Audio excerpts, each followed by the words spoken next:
Habang nakikinig ang mga tao, ikinuwento ni Jesus sa kanila ang isang talinghaga. Dahil malapit na sila sa Jerusalem at ang akala ng mga tao ay makikita na nila ang paghahari ng Diyos. Sinabi ni Jesus, "May isang kilala at mayamang tao na pumunta sa malayong lugar upang tanggapin ang autoridad bilang hari sa kanyang lugar. At pagkatapos nito'y babalik siya agad sa kanyang bayan. Bago siya umalis, tinawag niya ang 10 sa mga alipin niya at binigyan sila ng magkakaparehong halaga ng pera. Pagkatapos sinabi niya sa kanila, 'Gawin ninyo itong puhunan sa negosyo hanggang sa bumalik ako.' Pero ayaw sa kanya ng mga kababayan niya. Kaya pagkaalis niya, nagpadala sila ng mga kinatawan doon sa pupuntahan niya para sabihin sa kinauukulan na ayaw nila na maghari siya sa kanila. Pero ginawa pa rin siyang hari. Nang makauwi na siya sa bayan niya, ipinatawag niya ang 10 alipin na binigyan niya ng puhunan para malaman kung magkano ang tinubo ng bawat isa.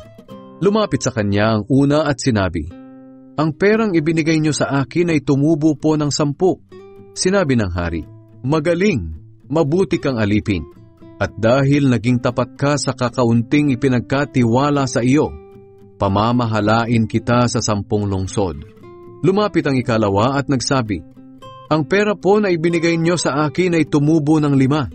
Sinabi ng hari, "Mamamahala ka sa 5 lungsod." Lumapit ang isa pang alipin at nagsabi, "Ito po ang pera ninyo. Pinalot ko po sa isang panyo dahil natatakot ako sa inyo. Alam ko kasing mabagsik kayo. Kinukuha ninyo ang hindi ninyo pinaghirapan at inaani ninyo ang hindi ninyo itinanim." Sinabi ng hari, "Masamang alipin, hahatulan kita ayon sa sinabi mo. Alam mo palang mabagsik ako, na kinukuha ko ang hindi ko pinaghirapan at inaani ko ang hindi ko itinanim. Bakit hindi mo na lang idineposito sa bangko ang pera ko para sa pagbalik ko ay makuha ko ito ng may tubo?" Sinabi ng hari sa mga naroon, "Kunin niyo sa kanya ang pera at ibigay sa tumubo ng 10. Sinabi nila, "Kumita na po siya ng 10. Sumagot ang hari, "Tandaan ninyo, ang mayroon ay bibigyan pa. Ngunit ang wala, kahit ang kaunting nasa kanya, ay kukunin pa. Tungkol naman sa mga kaaway ko na ayaw pasakop sa akin bilang hari, dalhin niyo sila rito at patayin sa harap ko."